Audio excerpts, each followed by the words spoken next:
Hello, everyone. Welcome to another episode of the Young Black Expats. Woo, woo, woo, woo. Woo! We Ooh, there I am. we have Smokey and Latanya over there chilling, Amaze! and this is Mitch and Donna and Salah, and we're just coming at you with our Young Black Expat. We call it the Expat Chat, where we come together every week, every Thursday, and we're just really, just trying to shed some light, or not trying to. We are shedding light on what it is to be young, meaning we're not retirement age, we're not working off of a pension, and to be melanated, traveling and living abroad. So this is what this platform is. Again, we're not advocating you to move to Costa Rica. Not at all. That was our journey where we ended up here. That's not to say this is our last stop either. Exactly. This is just a stop on our journey. Exactly. And I know I speak for the bays when I say that as well. It doesn't stop here in Costa Rica. This is just the start of our journey and where we're going. We also have been growing in so many numbers as far as our Facebook page, Young Black Expats Living in Costa Rica, our YouTube channel. Also, we get so many messages and questions, and we just want to thank everybody for tuning in, for watching and supporting our videos and the information that we're providing. So, thank you for that. We really appreciate it. And today we are blessed to be with, have our feature, Miss Amanda. And she has an editorial site. I found her on Twitter, and she has an editorial regarding the Black expat. And we really, we connected, and you had so much valuable information. And I wanted, our audience to meet you, to know you, and get to know, get to know you. Just get to know you. This is a very laid back forum. And we just like to chat it up and see, what value we can get out to the audience, and how we can benefit our people living abroad. Okay. Oh, can y'all hear me okay? Yes. Yeah. Okay. I was gonna say hi, y'all. Finally. Yeah, thanks so much for that introduction. I mean, it's just crazy. Ever since I found you guys on Twitter, I feel like you guys are the ones to watch in terms of the stuff that you're doing. And I watched last week's episode, and I was like, oh, this looks crazy fun. So I was excited for tonight. Thank you. Thank you so much. Thank you so much. And so far, what we're going to do is turn it over to Latanya, and she's going to pretty much take it from here. We will, of course, jump in if we have anything to say, but we don't want to, distract the interview. Okay, cool. So welcome again, and thank you for joining us. The easiest way is to let you just tell us how you got started doing this. What drew you in? All right. I try to think of what the short version of my story is, so bear with me because there are a lot of bends to it. So I am the child of parents who came from Cameroon in West Africa. And right around when I was 10, my parents decided they were going to move back to their home country. Now, I was born in DC, me and my brother. I'd never lived there. My parents, if you know anything about Cameroon, the majority of the country is French speaking, and a small part of it is English speaking. And my parents are actually from that English-speaking part, but when they decided to relocate, they went to the French-speaking part. So you got to imagine 10 years old, moving back, not for me, moving to Africa and having to learn a new language. So I grew up there. I was there for middle school and high school. And then I went back during my college years back and forth. And I guess for me, I had a lot of issues with repatriation, and I didn't know it at that time because I was 20 years old, 19, 20 years old. I'm back in the States, and all of a sudden I'm trying to figure out all these identity issues. So fast forward a couple of years, I start working with a lot of low income Black college students and, you know, helping them figure out first getting into college, but then what are they going to do with their careers? And so a number of kids started coming to me and saying, hey, I want to study abroad. I want to live abroad. I want to have that kind of experience. But, you know, I grew up in a neighborhood where nobody did that. And so they didn't really know how to get started. And they wanted to talk a little bit about the fear of doing that. And I remember I had this one girl, man, and I love her to death to this day. She wanted to study abroad in Spain. And her mother had never been past, I'm in Virginia right now, but her mother had never been past North Carolina and New York. And there were 6 kids in that family, okay? And so I was like, yeah, I think you should study in Spain. You can hop over to Africa, like all this stuff, right? We're excited. I call her mother, and her mother is freaking out, right? Her mother is like, we can't take this child anywhere. What's going to happen to my baby? Like, you need to talk her out of this. And I told her, look, I'm someone who grew up growing up between 2 countries, and it was a real big benefit for me. This is going to change your daughter's life. So she lets her go. And the kid was real slick. While she was in Spain, she slipped into Africa, but she didn't tell her mom until she came back. She told all her sisters. And she comes back, and guess what? The next year, her little sister studies abroad. And she's like the middle kid. So all of a sudden, you take this Black family where nobody has traveled, and you're starting to change the dialogue, right? And then the kid calls me and goes, I'm thinking about Peace Corps, right? And mom's freaking out. And I'm like, hey. You let her go to Spain and she survived. She even went to Morocco. She can do Peace Corps. Well, fast forward a little bit more. And because I work particularly in college counseling and I help families sort of figure out what to do, I had a whole set of other parents that started asking me questions. And these were parents who were like you guys, who were expatriates, whose kids were thinking of coming back home to the States. And they sort of wanted to talk about identity and preparation and all of that. And so I was like, okay, I never thought about working with kids who were like me, who are coming back to the States. But one of the things that we do is we have a Twitter chat. And one of the big things I noticed in that Twitter chat was particularly the discussions amongst the Black kids who are now adults, who had grown up living in different countries and still lived abroad, and the particular challenges to that. As someone who identifies both as West African and American, there was a lot of different nuances in that discussion, depending on where your Blackness was centered. But I started to realize, okay, what are the resources? Because people were asking me those questions.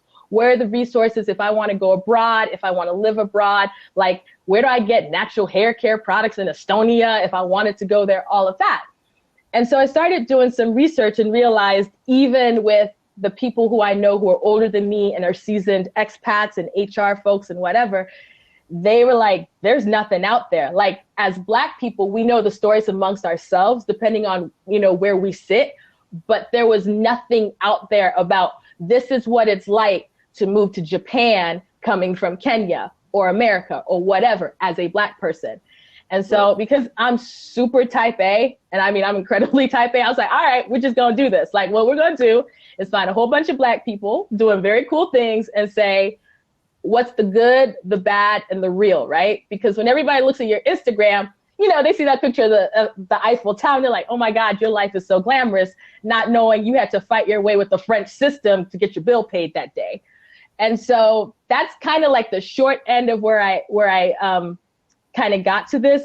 And I started thinking about my own life because this year I've got some opportunities to go live in Asia. And I started to think about what are the things that I would want to know if I ended up in some of those countries I'm looking at. Okay, wow, that's a lot, right? No, that's good. It's a strong opening.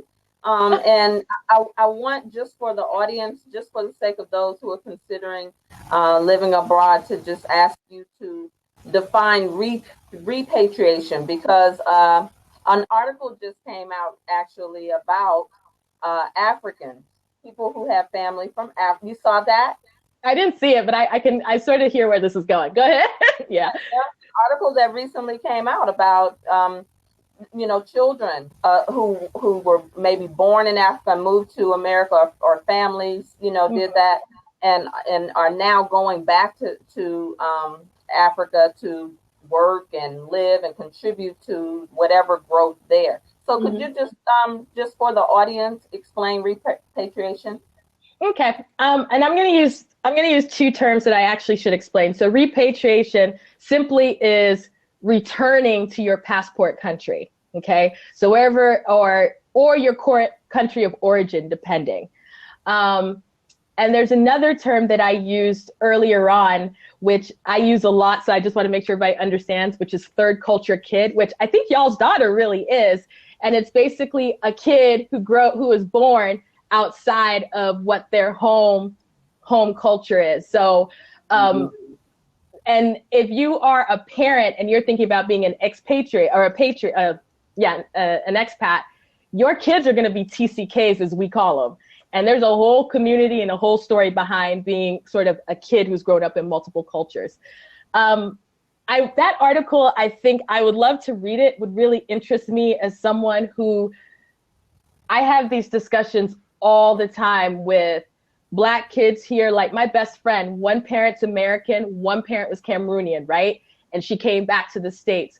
About Black kids who like both parents are African and they're living in Britain. Like that is its own nuanced story that doesn't get talked a lot about.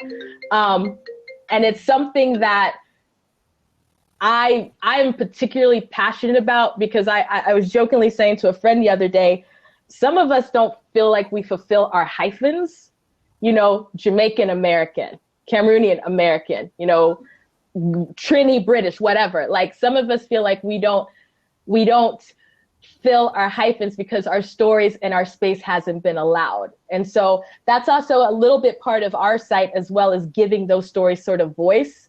Because there are a lot of Black kids who've been moving for a lot of reasons. It's just they don't see themselves. That's a really important conversation to have. So you said that on your site and in your group, and how you all got started was talking about the good, the bad, and the real. I like that. Mm-hmm. And so can you break down maybe the top three in each area, the good, the bad, and the real? Okay, I can. I mean, and this is from the content I've seen thus far. We're not live until February 1st, so I apologize for that. But some of the common things, I think across the board, everyone has said, that cross-cultural experience, right? So being able to dialogue with people who are from a different space. I think that everyone has pretty much not regretted moving for whatever reason that they've moved for. But that is probably one of the single things that stands out to me. I think the other thing that people tend to be happy about is that even though they may be different from the culture they've moved into, they have found people that have embraced them. And right. I think that that's the scary part, when you're going, especially when you're going to a country which is completely different. And I would like to say our audience that we're looking at is like Black global. Mm-hmm. So that looks very different depending on where you sit, right? So for example, I think about like my mom. My mom grew up in a predominantly Black country. I mean, you gotta, and this is different because y'all are American, but it's different to go from being somewhere where everyone is Black. And that's part of the struggles I went through, right? And then all of a sudden, this is gonna sound weird, but when I came to the States and people called me Black, I thought, like, why is that even a conversation? Because when you're in West Africa, everybody is Black. So we don't even identify by skin color. We identify by tribe. We identify by community. We identify by neighborhood. We identify by the fact that you're English speaking or French speaking, but we're not like, you're Black, right? It's just sort of like, yeah. So we get past that. And so if you think about moving from a Black country to a non-Black country, that's different, right? And then you think about even folks who move from a predominantly space where they're a minority to a Black country. Oh, there's stories there. I mean, there's so many stories that I'm reading in terms of what people didn't expect. On one hand, like they didn't expect that there would still sort of be a tension in certain ways, partially because of what their nationality is, and the privilege that comes with that nationality. Absolutely. And so, I mean, that's very key, actually, is to talk about nationality, because I just want to insert that in real quick, because in the reverse, you have a lot of Black, quote unquote, Black Americans, and I use that term in quotes, in America, who have no clue the value of nationality. So I really like that you're saying that you're having a conversation with young people about nationality. Some Americans could really learn about nationality from people who have a global identity. We have a piece coming out in February which sums it up more than I could ever do, and I hope everyone reads it. And it's a woman who wrote it. She's of a Kenyan background. She came to the States at 17. And she breaks down what it means to try and get a visa to come to the States as a 16, 17-year-old, right? And then she flips it and talks about what passport privilege is. And she fast forwards and she talks about how, 8 years later, she wanted to take a trip with her partner, but she didn't have the heart to tell her, I can't go because my passport isn't the right shade of blue. And my passport doesn't give me the access that an American passport gets. And I think that's like conversation 2.0 about, okay, now we're Black and we're out in the world, but we then need to talk about like classism, privilege, and whatever, right? Because yes, we as Black people face oppression in a lot of similar ways, but then based on where you fall, it may not necessarily be the same depending on the country, not necessarily the environment. That's a good conversation right there, girl. That's so good. Oh, I could wax poetic on that one, because like I said, in my family, for years, I was the only one with an American passport. So I know what it's like to stand in Europe and my mother goes in a different line and I've got the American passport because my mother had an African passport. So that's its own, like, I could talk that till like, next year. But anyway, yeah. Okay, so those were you listed the cons, right? That's sort of the cons. I think the real is just talking about the day-to-day, right? So I always tell folks, it's glamorized to live abroad, right? And I'm sure there are people in your world who think, y'all are just as fabulous as can be, like fabulous, right? They may not know. And I don't know if you deal with this in Costa Rica. We dealt with this in Cameroon, like power outages, right? All of a sudden, you ain't got internet. All of a sudden, you ain't got water. All of a sudden, you ain't got nothing, right? Yeah, don't say it too loud. Yeah. It happens. And so, and so I think that on the real side, it's not that we want to take out, I think we sort of want to take out the mystique of it and saying this is accessible. So we have a joke that we say, this is both aspirational and educational, right? So on one hand, we can be really woke, and on the other hand, we can be a little bit ratchet, right? Because at the same time, I think you need a balance about what life is. And so our hope is that with these stories, and I got people obviously across the world of different backgrounds, they're talking about their experience, right? And you can't fight anyone's experience. I mean, it may not be your experience, but you'd be like, oh, well, that's what happened. And now I know if I go to that country. Mm-hmm. Wow, that's awesome. Did you have a question, Nick? No, I didn't have any questions. I'm sitting back enjoying the show. He's having a drink. He good. Yeah. What's the wildest experience you ever heard? Under the real category. So far, man, I feel like half my life is under the wild. I think a lot of it, it's not crazy wild. I think this is perspective, so don't categorize this as wild. I'm reading a really good piece about one of our Ghanaian writers, about being a student in the UK and realizing he had to unteach himself the things he'd been taught about Black Britons. So us and them. And there was a scenario, and it'll come out eventually, but there was a scenario where his aunt who'd been living there was like, don't associate with those boys, right? Those were Black-born Britain boys. Trouble, the words trouble, thug, all this other stuff. Right. And then something happened to him and he got mistaken for being a thug, right? And he realized that there's no magical protectiveness because he's African and they're Black British. Like those things are still impact you, because when you're walking down the street, you just look like a Black dude, right? It's not, oh, you're British, oh, you're Ghanaian, whatever. There's a lot of that sort of realization, sort of the impact of what your Blackness looks like, and not realizing that some of it applies to you until it happens. If that makes sense. That makes so much sense. And Mitch went to the barber today, and a Black guy cut his hair. And it just occurred to me, I was like, did he speak English? And Mitch is like, no.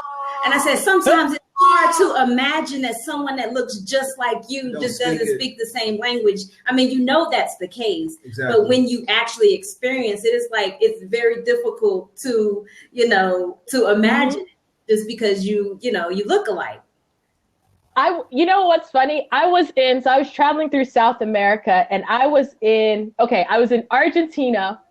And this dude swore up and down, he did not believe I was American, even though I speak no Spanish. He swore up and down I was Colombian. So that was funny. And then when I was in Brazil, walking down the street, everybody just assumed I was Brazilian because there are women who are my complexion, right? And it was funny because I'd hear them speak Portuguese, and I'm just like, okay, in my head, you should speak English because I'm like, oh, you're Black, and but then it's like, no, and I know it, but it's right. You go through these moments. And the thing about the hair, we got a couple of great male writers who have come on board, because I think that the Black male space needs to be very represented. Because I could find female writers all day long, but Black men who are expats and are willing to unpack, that's like, I don't want to say it's a unicorn because I found them, but it took a lot. It's a bit of a My husband was just saying, last week, he was saying, look, we got to get we got to do an all men show, because the ladies come on here and talk about all the lady stuff, and there are things that men want to know about traveling abroad. And sometimes they might not even say it in the company of married people, because a single man might be traveling looking for something totally different. Right. No. And, so this is really funny. I had a conversation with one of our writers, young Black dude from Virginia, just moved to Colombia like last week, right? And I said, okay, before he moved, I asked him, what is the thing that you are most concerned about? And it was funny because I had another conversation similar that week. He goes, real talk, I'm trying to I'm worried I'm not going to find somebody who can help me with my dreads. And I was sitting there thinking, I didn't even begin to think about, I think about women's hair, right? But I didn't even begin to think about if you're a Black dude. Well, a couple of days later, I talked to a Black student who's American, who's studying abroad in Italy. And he said the same thing. His first concern in Rome was like, where am I going to find a Black barber? Because he goes to college in Wisconsin. He goes to University of Wisconsin-Madison. And he said, look, I got to take a bus and still walk a mile to find a Black barber in Wisconsin. What's it going to look like in Rome? And so he said, I found one, but let me tell you, I didn't realize, because, Italy has a lot of North African influence. They don't cut hair the same way they cut it in the States. Like, they taking risks that he wasn't ready to take. And I said, oh my God. As soon as he said, I said, okay, I need more male writers, because for real, you have a whole world of what's going on with men. You have a 20-year barber sitting right here. I don't know if he'll do much writing, but he might transcribe. She's like, baby, a barber's corner, maybe, because that's his favorite topic. And right, babe? That is. He wants to do that whole barbershop feeling, because the barbershop is a unique experience in the U.S.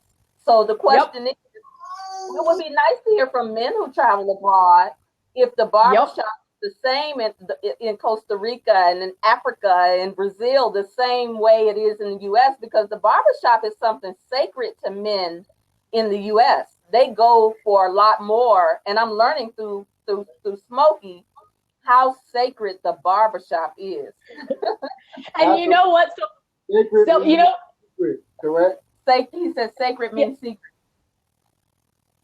No, well, here's the funny thing. I told him, so I told Justin, I was like, take your camera, because he's a film kid. I was like, film this whole thing. So hopefully we'll actually have a short coming out so you can actually see what it's like as a Black man in Rome trying to get your hair cut. Because he spent like a good 30 minutes telling me the story. And then all of a sudden I realized, you know what, let me not assume I know what the Black, you know, some of these topics are relevant to just, you know, are specifically for Black men. So I just got a bunch of Black male writers and said, dude, tell your story. I don't even care where you live. Just tell your story.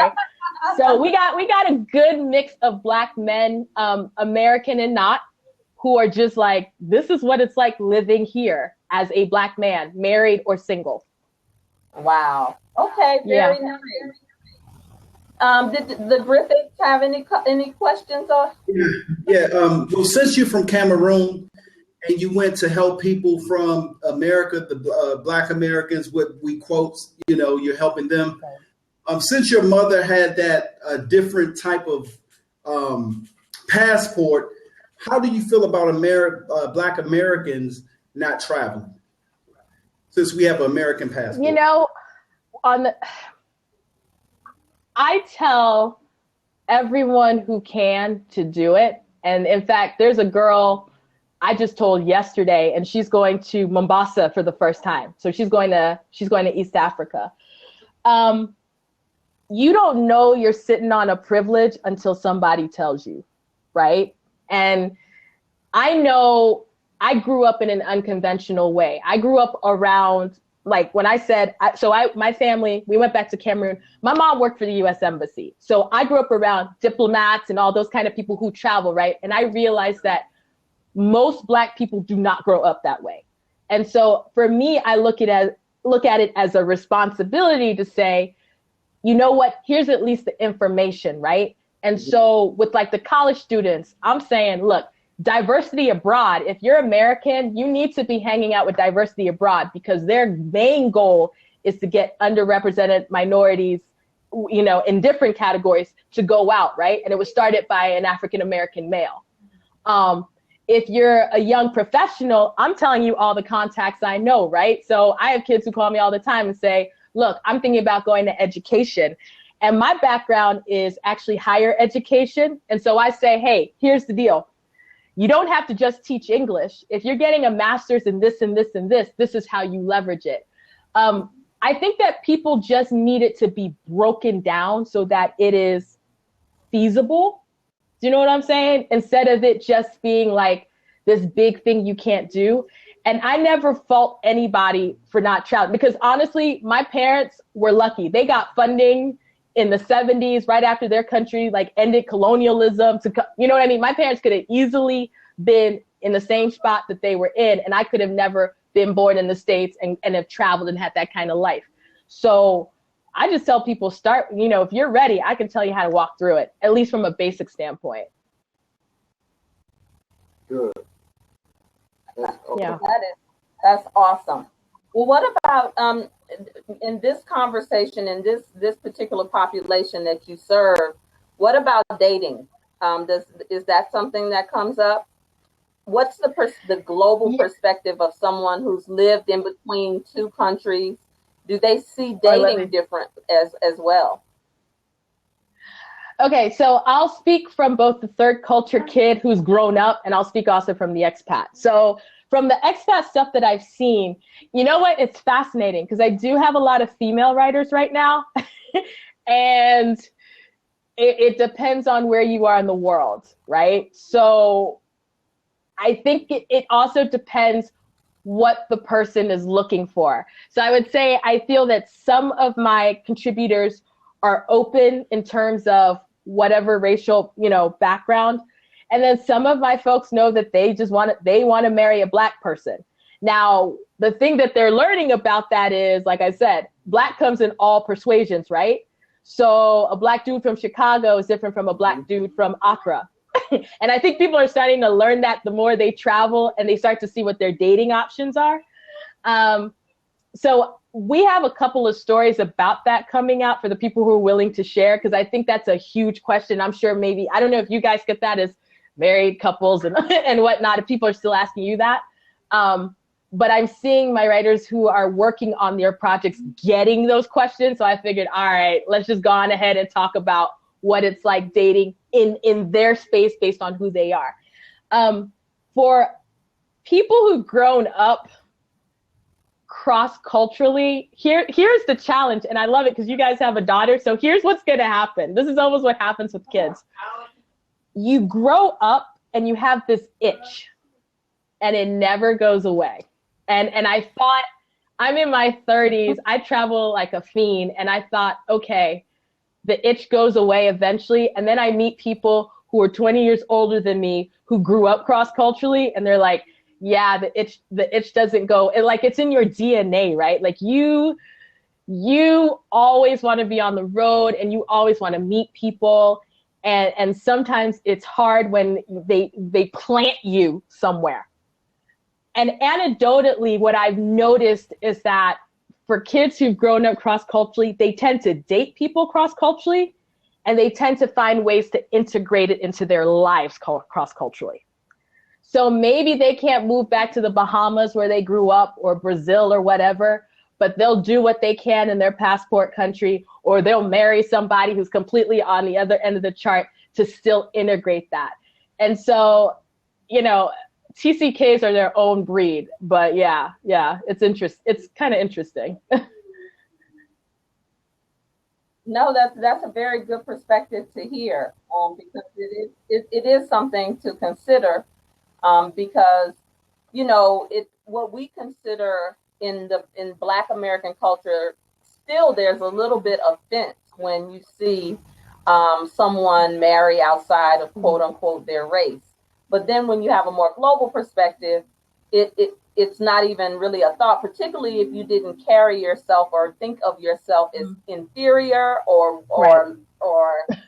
wedded to, one culture. So it's something to consider for those who are watching and considering dating, because we make a lot of assumptions when we travel. And I was going to say, well, and to add to your point, what I was going to say is some of our writers are products of cross-cultural living, right? So remember I said Black in a general sense? I mean, my project assistant is like, I don't even know what the term is. It's like second generation biracial.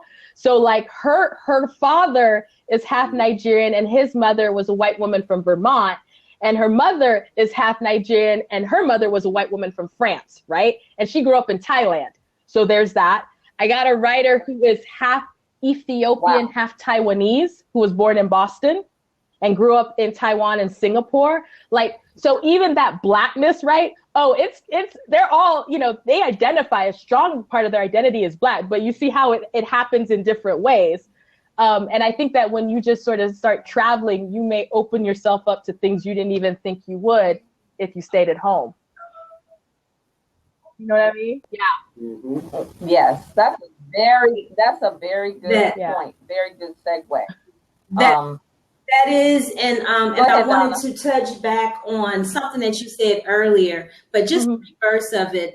When you came from Cameroon and everybody was the same color, there was no such thing. Like you said, you differentiated yourself by the tribe. Right. So we went to Nigeria and stayed there for a month, and it was the reverse for us.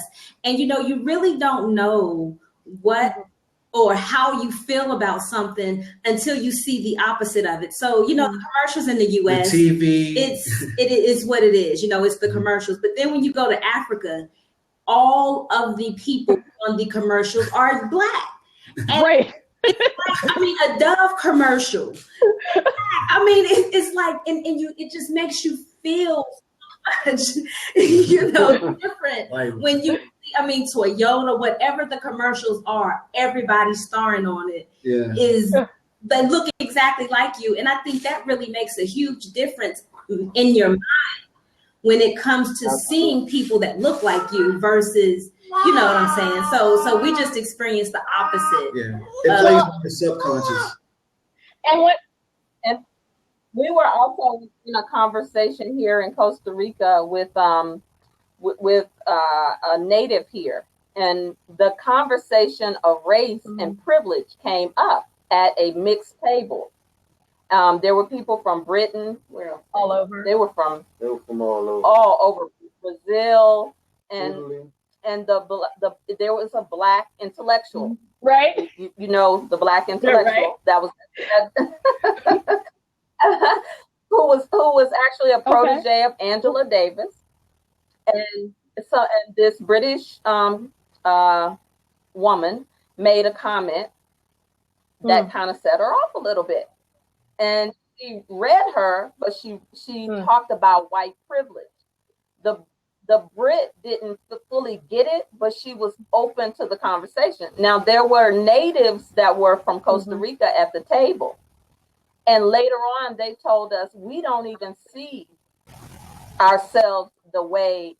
We don't see ourselves as inferior to any white Tica or Tico in Costa Rica. It's just, he's like, it's not even a part of our reference point. And so, and he was explaining how they're just another Tico, another Tica. And also, you know, in Costa Rica, another person was saying how, an elder was saying how it's very difficult for them to be very racist here because their family could be all shades. So you could have a very fair, blue-eyed Tica who has in her line of someone who looks just like us, that's an auntie of her child. So the context, even in Costa Rica, is different in terms of the conversation. But when Americans come to here, their conversation is very race-centered with a tinge of anger. You know what's funny? And I'm thinking about something you guys just said. The other piece to this site is to give voice to those nuances of Blackness. So one of the challenges, now remember, I was born in DC. I was born in Howard, right? So, you know, moved to Cameroon, came back, right? And one of the challenges consistently that I've seen, that I've heard from Black kids who've moved back into the States is moved to the States is their cultural identity gets swallowed up in this idea of Black, right? And the truth is, we know this, there are nuances to Blackness. And I will say this until I'm blue in the face, right? Because my heritage is Cameroonian, right? And that shouldn't get swallowed up in what this idea of Blackness is. And one of the challenges I feel I hear constantly is, I didn't fit in, right? People said I didn't sound Black, or I didn't do things that were Black, or I didn't have the same experiences. You guys know the terms, right? People get called an Oreo, they get called all these things. And particularly when you have a strong identity, that's frustrating. And when I moved back, this thing floored me. Like this completely floored me. So when I told someone that's when I still used African American instead of using Cameroonian American to actually distinct and be like, boom, if you can be Irish American, I'm gonna be Cameroonian American, call it a day. This is the country, whatever. But I had just come back and I said, I was African American, and this accent y'all are hearing fools a lot of people, right? So when I was in Cameroon, it was like, well, how can you be from here? You sound American, right? And then I'm here and people just put me under general Black, right? And he said, well, you're just American. And I said, no. He's like, well, how can you be African American? Like, it's not like, you know, you're recently from Africa or anything. And I'm like, actually, I just got here like 6 months ago. And he looked at me like, oh, I'm like, no. I said, I'm gonna claim that term, right? Because that's a strong part of my heritage, right? So as you see Nigerian Americans, Kenyan Americans, whatever, or Bayesians or whatever. And I think one of the struggles is that because there's such a general term to what Blackness is, that anyone who kind of does stuff that is not anticipated, people don't know what to do with. And so go ahead. Well, you know what? That's very important. To blackness is really a pseudo term that really is used to classify us. Really is an incorrect term that even Americans shouldn't use in America. But that can be a lengthier conversation. But a lot of Black Americans don't know that, and so when you don't know your nationality, you don't have access to certain privileges that you kind of touched on before. And when you do know your nationality, and you can be very specific about your nationality. So if you're a Black American and you're watching this, you should really consider DNA, the testing to see, not DNA, blood, the test to see where you where you trace to, and to really know the whole color of law. In America, the Black people need to know what the color of law really is and why it contributes to a lot of the ignorance, the sorrow, the disenfranchisement that we experience in America, is because we're misclassifying ourselves. We really shouldn't be calling ourselves Black. Right. And that's and a good friend over at Easy Boda, love them because they're a community of young Black. Easy Boda. Say the name. They're a community of young Africans, right? They've just been like Africans in the diaspora, millennials. Let's talk, right? They've created community. I had tweeted something out, and they asked a really good question because I had asked the question, why aren't there positive images of Africans in America, right? And they also asked, why aren't there positive images of Black Americans on the continent, right? And so you start to realize we got a lot of conversations that need to happen. And when these two groups come together, sometimes you see some tension. And I realize it's because we don't know enough about each other, partially because, I don't want to start getting into the whole white supremacy conversation because I could do that for a whole nother day. But there's so much misinformation. And I've been encouraging a lot more millennials and young Gen Xers who are like, look, this is the deal. Like, let's talk about these issues. Let's highlight what these different groups are doing, and let me include the Islanders in that. Let me not leave them out hanging, right?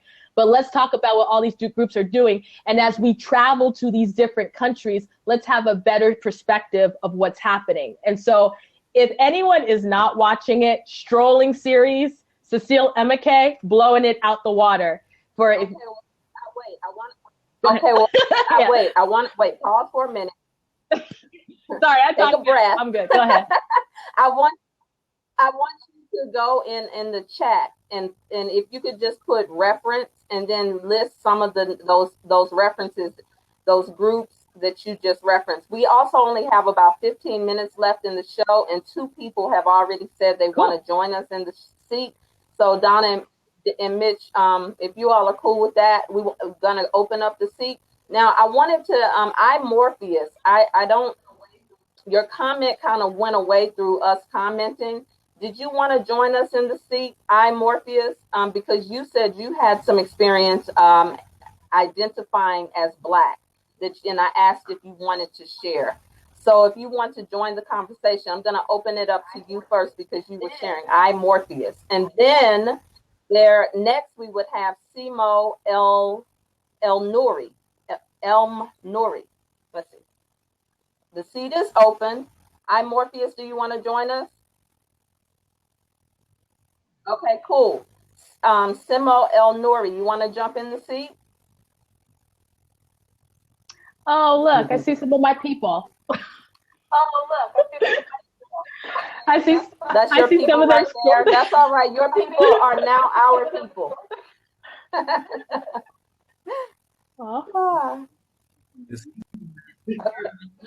Okay, we're waiting on you, Simo. You said you wanted to get in the seat and talk to us from Morocco. Oh, yeah.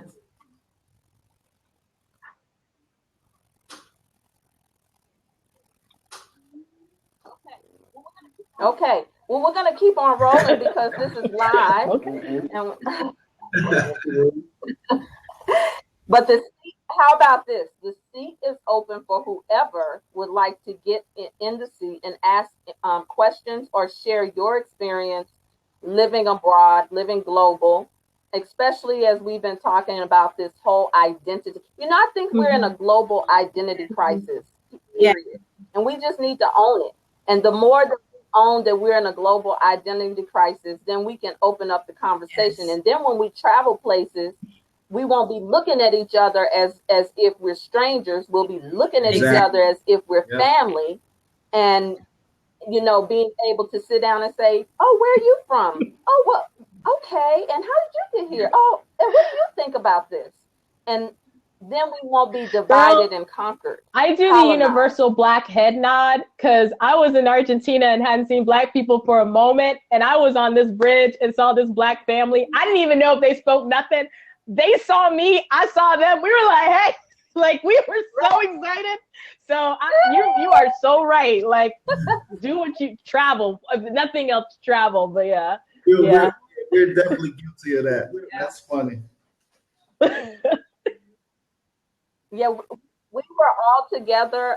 Just last week, we were all together, fellowshipping, standing outside on a main street in Costa Rica, and this sister had walked past several times. She looked just like us, right? And finally, you know, because Smokey and I are from the South, so we speak in the South. We holler at each other from the porch. So I just said to her, we're so excited to see brown people. And she was touched. She was like, oh, and imagine if Black Americans did that, then it wouldn't be we look at each other and just walk past each other. I think you got Okay, so Simo, I see you changed your mind again. You said that you had to go to sleep, but now you're on. So what's up? Talk to us. Uh-oh. Drum roll. Did you have? Okay, I don't think he's coming in as audio only, so we'll still keep it rolling. Okay, so I know, Amanda, that you touched on this a little bit, but just so our audience can know, can you put your website as far as your editorial as a reference as well? And also just tell us a little bit more of what to expect, because I really wanted to help you with your launch as to why we wanted you to be on, you know, just so we can bring awareness to our platform as well, because, you know, we really vibe with your mission, you know, because it does, go right along with ours as well. So just talk a little bit about the Black Expat. So our goal is to launch February 1st. We had some tech difficulties, so we had to push it back. Like I said before, aspirational and educational, right? So we're looking at Black experiences. So whether you are a Black kid who grew up somewhere else or you are an expat, we're hoping to offer both information about the process, depending on, you know, what your frame of reference is and where you're looking, but really also curating those stories, right?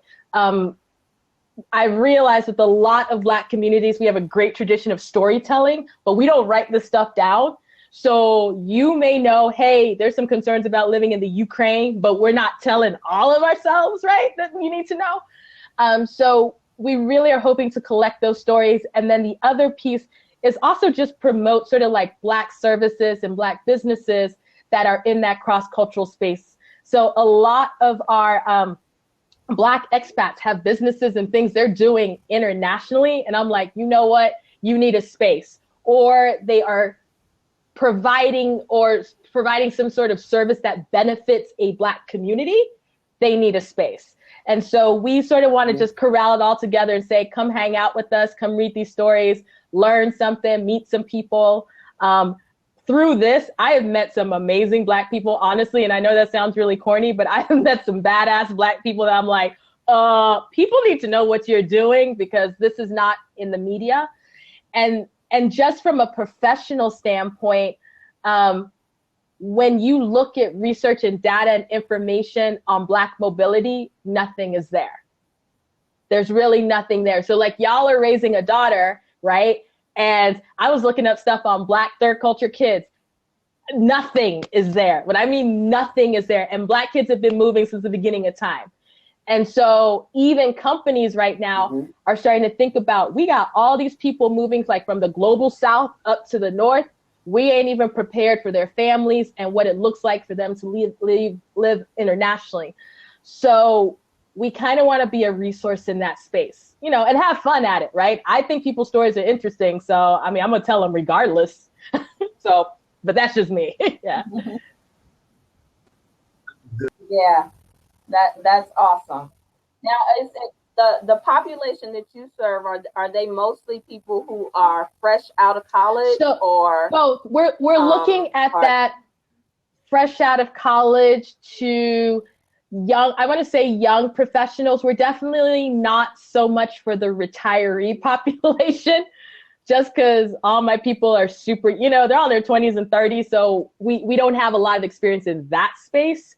We're really looking at the people who are starting their careers or have been in it for a while, right? Like you've been in it 5-10 years, you're like removed. So like I said, probably older millennials, or I guess younger millennials now, because there's another generation. So yeah. And it's very, and the one thing I need to make sure I say, because I always forget, I keep saying it's global Black, right? So not all the perspectives are Black American. And I have to say that because I was talking to a guy who's from Mali, and, you know, I told him we have to sort of reclaim this term expat because so often it's associated with white people. And he didn't even understand that he himself had been both a third culture kid growing up in Saudi Arabia, and then moved to the UK, and then married a Dutch woman, and now lives in Nigeria, and had never, you know, he had never realized that expat and third culture kid applied to him. And so I had to tell him, I know he heard Black expat and he assumed it was just a North American, Black American perspective. And I said, nah, I got Black people all over the world who just telling their stories. So come on. So yeah. Yeah. Very nice. You want to just one more now? If someone that's watching this kind of qualifies or may be a good writer and may be freelancing or just anything like that, how would they be able to reach you, or how would they be able to be a writer on your website and things of that nature? What are your qualifications for that? Okay, so if anyone wants to chat with us, obviously you can find us on Twitter at The Black Expat. We are also on Instagram and we're also on Pinterest. So that's our 3 main social media sites. If you go to the website, we have a coming soon page. So make sure it's The Black Expat. There's another site with a similar name, but we are www.theblackexpat.com. There is a link on there to become a contributor. Send that form, which a bunch of people have been sending recently. And it has all the information on there. We are primarily looking for individuals who have had some kind of cross-cultural living experience. I've made it more inclusive rather than exclusive because I had a couple people say to me, I didn't live in another country, but in my household are 2 different, very distinct cultures, right? Trini and Ghanaian. And that really tugs at me, right? And so often those particular folks that grew up that way don't have a space to write about that. And so I said, you know what, just come on. Like, you know, like I said, I ain't gonna, if you can make a case for the pitch, you can come on. But in general, we're looking for someone who has lived abroad for a significant amount of time, not just traveled, but actually, 6 months or more. Because I think, as you guys know, like I said, there's a difference between taking a picture next to the Eiffel Tower and then actually having to live in Paris.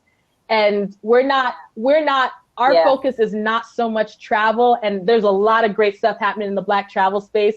We're about living because, we want to take the mystique out of that. Yeah. So, if you've traveled, that's great. There's some great sites we can recommend you, but we're looking at 6 months of having lived somewhere and can sort of tell a compelling story or concept. And we've got it all listed there. So this includes parenting. I got a number of folks who are parents because, you want to know what's it like raising a Black child in a completely different country from your own. And so it's a mix of things if you go onto that website. Yeah. Yep. That's perfect. That is a perfect way to end the show because we are at the end of the show and it's been full of information. I know people are really going to enjoy this show, and I'm hoping that if you're watching the recording, that you will comment on the Facebook page. Leave your comments once you view the show on the Facebook page, so that we can have dialogue right there on the page. And you guys, seriously, I think I told someone y'all's story the other day. I said, "Oh my gosh, look, there are Black people that just moved to Costa Rica. You need to follow them." And someone said, "Really?" I was like, "Yeah, you need to follow young Black expats. There are people doing things." So I appreciate the space. And like I said, I'm all about resources. So whatever Black people are doing, and it has to do with cross-cultural living, I'm all about it and supportive. So thank you for your space. No problem. Thank you. Thank you for choosing to come on. You know, you could have been doing so many other things. And we are so glad that you did. You're full of information. And you have to drop a jewel. Okay. You know what though? Like, and I know you said, let me put it this way. I literally can wax poetic on that identity thing. Like we could literally break it down from European influence. And I'm like, this is not the space for this. So, but maybe we could do it later. You know maybe we can do another Talk show about on the history. All right, I'll come back. That's good. So. I will entertain that conversation. Yeah. If you want to leave something for the listeners and the people that are viewing, what would you leave to people who want to travel and live in different countries? What would you leave them with? Words of wisdom. I would say, don't be afraid. Yes, you're Black. You can't change that. So just deal with it. Everybody gonna deal with it, right? Like they're just gonna have to deal with it. I walk into places and say everybody's gonna deal with the fact that this is Blackness. Like that I can't change it. And just be open-minded and understand that most people honestly just want to know your story and are actually nice people. And if you can get past CNN, it's all right. It's all right. Excellent. That is excellent. There you go.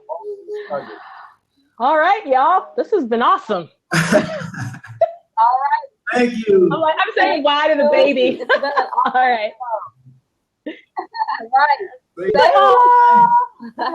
All right, everyone. Thank you for watching. That's another edition of the Expat Chat. We look forward to meeting up with you next week. Same time, same station.